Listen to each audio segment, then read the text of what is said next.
el cielo desde nuestro Taragüí.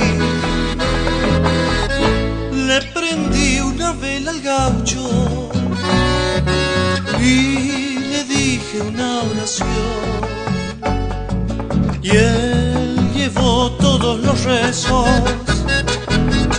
a los pies de nuestro Dios.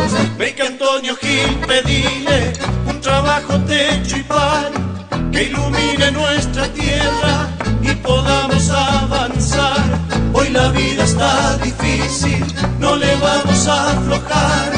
Ven Antonio Gil, chamigo, no nos vayas a fallar.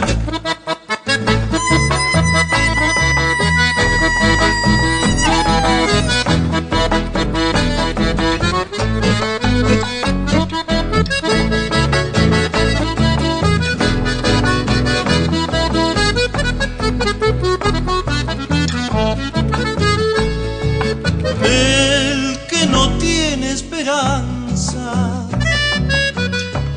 el que sufre su dolor, suelta un zapucay al gaucho, que es grito de redención.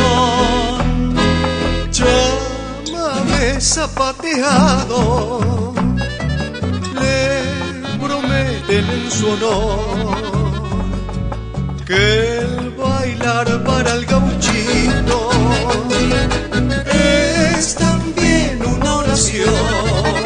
Ven Antonio Gil, pedile un trabajo, techo y pan que ilumine nuestra tierra y podamos avanzar. Hoy la vida está difícil, no le vamos a aflojar. Ven Antonio Gil, chamigo, no nos vayas a fallar. Ven Antonio Gil, pedile un trabajo, techo y pan que ilumine nuestra tierra y podamos avanzar. Hoy la vida está difícil, no le vamos a aflojar.